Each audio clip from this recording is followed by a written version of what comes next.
भारतीय संविधान ने महिला व पुरुष को समानता का अधिकार दिया है। साथ ही हमारी सरकारों ने भी महिलाओं के लिए अनेक योजनाएं लागू की हैं। इसके बावजूद समाज में महिला पुरुष को लेकर अनेक तरह के भेदभाव आज भी हैं और हर जगह महिलाओं को कमतर आंकने की कोशिश की जाती है। यह महिलाओं के साथ अन्याय नहीं तो और क्या है, लेकिन यह सब इसलिए है क्योंकि ज्यादातर महिलाओं में आज भी कानून के प्रति जागरूकता का अभाव है।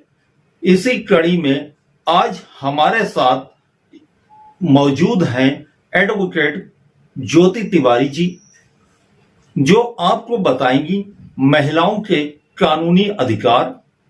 तो बने रहिए हमारे साथ और देखिए कानूनी चर्चा में महिला सशक्तिकरण पर खास बुलेटिन एडवोकेट ज्योति तिवारी के साथ। नमस्कार मित्रों, आप सब आशा करते हैं आप सब ठीक होंगे।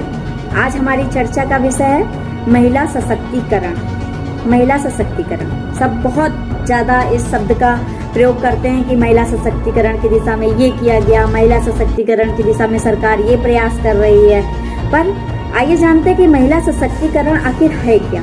क्या है महिला सशक्तिकरण? तो महिला सशक्तिकरण से तात्पर्य है कि महिलाओं की सामाजिक आर्थिक स्थिति में सुधार लाना, महिलाओं की सामाजिक आर्थिक स्थिति में सुधार लाना, ताकि उन्हें शिक्षा रोजगार के नए अवसर प्रदान किए जा सकें तथा वो अपने आप को एक आत्मसम्मान के साथ जीवन व्यतीत कर सकें और अपने आप को समाज की मुख्य धारा में जोड़ सकें। अब जानते हैं कि महिला सशक्तिकरण की आवश्यकता पड़ी ही क्यों? आखिर ऐसा क्या हुआ महिला सशक्तिकरण की आवश्यकता पड़ी, महिलाओं को आगे बढ़ाने की आवश्यकता पड़ी? महिला का नाम आते ही हमारे मन में क्या आता है? सबसे पहले अरे असहाय है, बेचारी है, अपना काम स्वयं नहीं कर सकती है, तो चलो उसको आगे बढ़ाते हैं। महिला सशक्तिकरण की आवश्यकता क्यों पड़ी? किंतु वैदिक काल में क्या कहा गया? वैदिक काल में कहा गया यत् नार्यन्तु पूज्यन्ते रमन्ते तत्र देवता, अर्थात जहाँ महिलाओं का सम्मान होता है वहीं देवी देवता निवास करते हैं। किंतु यह कथन पूर्णतः असत्य साबित होता चला गया। उत्तर वैदिक काल से ही महिलाओं की स्थिति में बराबर उनका पतन होना आरंभ हो गया और यह अपने चरम पर पहुंच गया। मध्यकाल आते आते स्वतंत्रता प्राप्ति के पूर्व यह अपने चरम पर पहुंच चुका था तथा अनेक प्रकार की सामाजिक कुप्रथाएं महिला जीवन का अभिन्न अंग बन गई थी। उन कुप्रथाओं के साथ ही महिलाओं को जीना पड़ता था, यथा पर्दा प्रथा, बाल विवाह, जौहर प्रथा, देवदासी प्रथा, शोषण, कई प्रकार के शोषण, घरेलू हिंसा, अनेक प्रकार की हिंसाओं का, अनेक प्रकार की कुप्रथाओं का, विधवा पुनर्विवाह पर रोक, अनेक प्रकार की कुप्रथाओं का उन्हें सामना करना पड़ता था। धीरे धीरे अनेक समाज सुधारकों ने इस दिशा में महिलाओं की दिशा में सुधारने के लिए अनेक प्रयास किया। धीरे धीरे महिलाओं की स्थिति में सुधार लाने के लिए, उनको आगे बढ़ाने के लिए, उनको आत्मसम्मान के साथ जीने के लिए अनेक समाज सुधारकों द्वारा प्रयास किए जाते रहे समय समय पर। किंतु उनकी स्थिति में थोड़ा बहुत सुधार स्वतंत्रता प्राप्ति के पश्चात ही आया। स्वतंत्रता प्राप्ति के पूर्व अनेक समाज सुधारकों ने सती प्रथा पर रोक, बाल विवाह पर रोक, शिक्षा के लिए प्रयास और भी दिशा में अनेक प्रयास किए जाते रहे समाज सुधारकों के नेतृत्व में। जैसे कि 1848 में फुले दंपति द्वारा महिलाओं के लिए पहला स्कूल महिलाओं के लिए स्थापित किया गया, फुले दंपति द्वारा। और 1906 में डीवी कर्वे द्वारा पहला महिला विश्वविद्यालय खोला गया ताकि महिलाओं को शिक्षा के क्षेत्र में आगे बढ़ाया जा सके तथा कुमुदबेन गांगुली इस विश्वविद्यालय की पहली महिला स्नातक थी। चलिए आइए जानते हैं कि हम लोग जानते हैं कि स्वतंत्रता प्राप्ति के पश्चात से महिलाओं को आत्मनिर्भर बनाने के लिए महिला सशक्तिकरण की दिशा में क्या क्या प्रयास किए गए।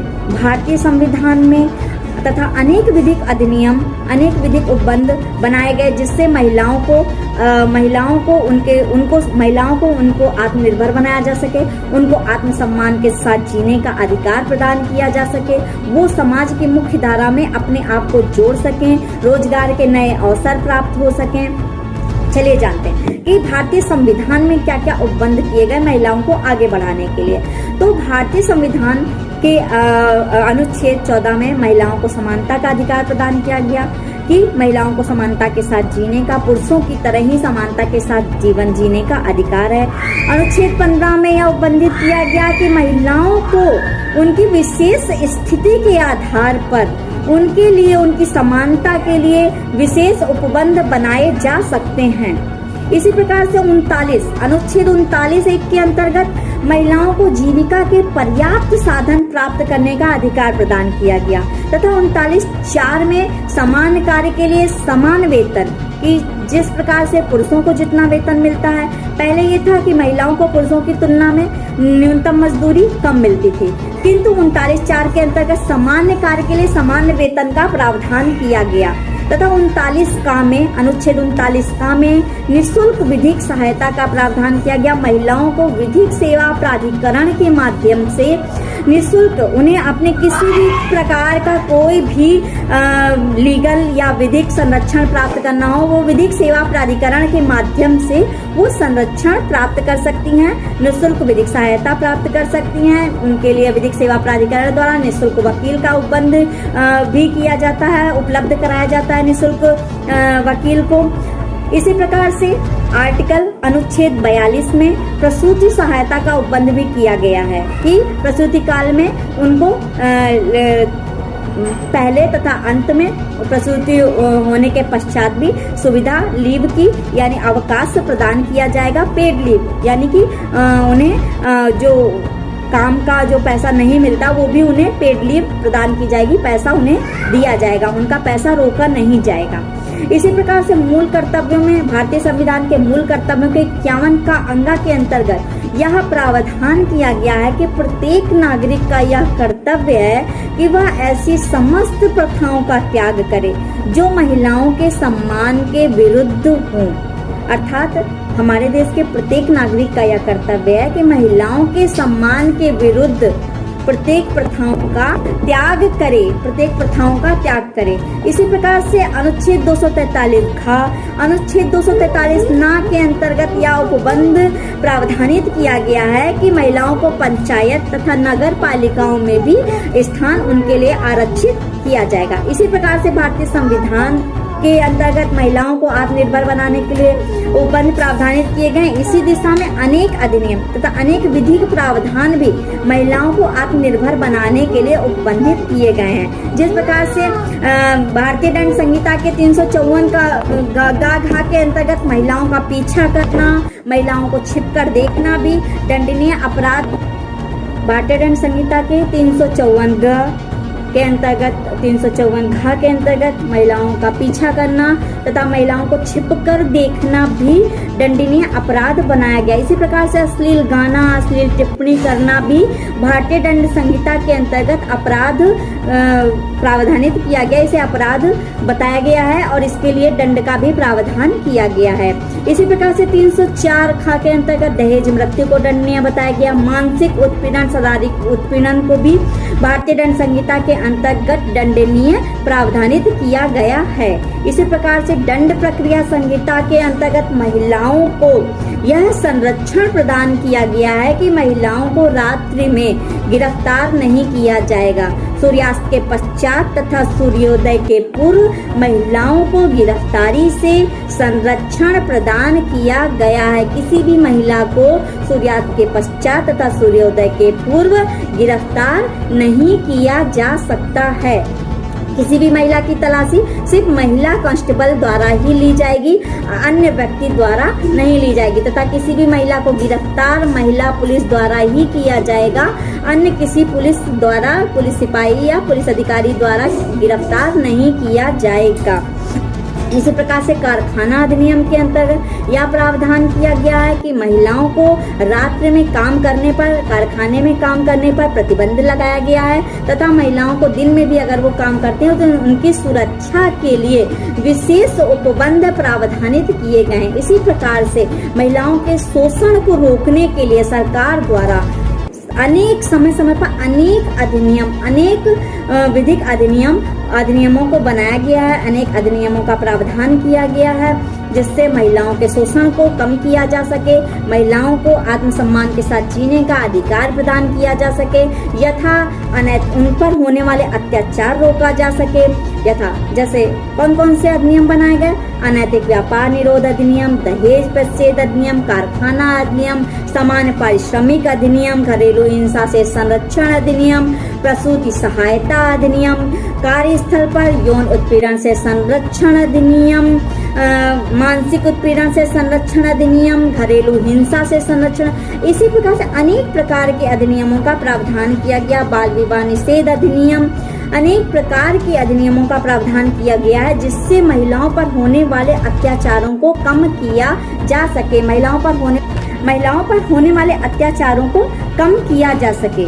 इसी दिशा में, महिला सशक्तिकरण की ही दिशा में, महिलाओं को एक महिला को सशक्तिकरण की दिशा में, उनको आत्मनिर्भर बनाने की दिशा में सरकार द्वारा राष्ट्रीय महिला आयोग की स्थापना की गई, जिससे वह क्या, महिला आयोग का काम क्या है? स्वतः संज्ञान अथवा शिकायत करने पर महिलाओं के संवैधानिक हितों की रक्षा के लिए सदैव तत्पर रहते हैं। कानूनी सुरक्षा उपायों को लागू करने के लिए राष्ट्रीय महिला आयोग चाहे स्वतः संज्ञान पर या शिकायत करने पर स्वतः तत्पर रहते हैं। महिलाओं को उनके अधिकारों की रक्षा करने के लिए, उनके अधिकारों के बारे में जागरूक कराने के लिए, उनके संवैधानिक हितों की रक्षा करने के लिए सदैव तत्पर रहती हैं।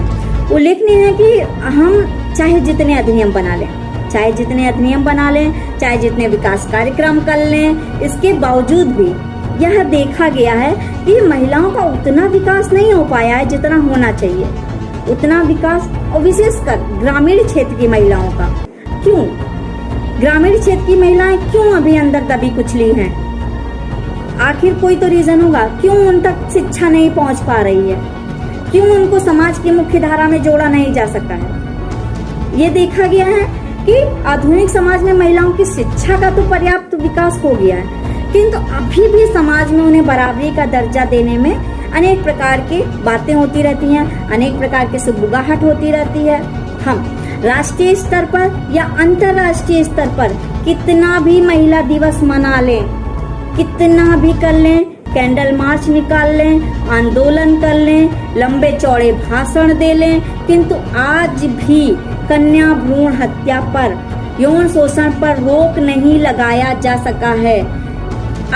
कठोर दंड का प्रावधान अभी भी नहीं किया जा सका है। इतने आंदोलन, इतने विकास कार्यक्रमों के बाद भी लंबे चौड़े महिला दिवस आती है, लंबे चौड़े भाषण लोग देते हैं और उसके बाद खत्म। फिर अगले साल यही प्रक्रिया दोहराई जाती है कि महिला दिवस आया, लोगों ने सबको विश किया, लंबे चौड़े भाषण दिए, या फिर कोई किसी महिला का यौन उत्पीड़न हुआ तो कैंडल मार्च निकाल दिया, लेकिन इस पर कठोर दंड का प्रावधान करने के लिए अभी भी कोई प्रयास नहीं किया जा सका है। हमने यहाँ देखा है कि महिलाओं के शोषण के लिए जितना समाज दोषी है, उतना स्वयं महिलाएं भी दोषी हैं, क्योंकि स्वयं महिला ही महिला को आगे विकास के लिए तत्पर नहीं कर पा रही हैं। यदि महिलाएं ही अपने अधिकारों के बारे में जागरूक नहीं होंगी तो चाहे जितने आयोग, विधिक अधिनियम या कोई भी कितने भी आंदोलन चला लिए जाएं, कितने भी विकास कार्यक्रम कर लिए जाएं, उनकी स्थिति में कभी भी परिवर्तन नहीं होगा। उन्हें अपनी शिक्षा के लिए जागरूक होना होगा, उन्हें अपने विधिक अधिकारों के लिए जागरूक होना होगा।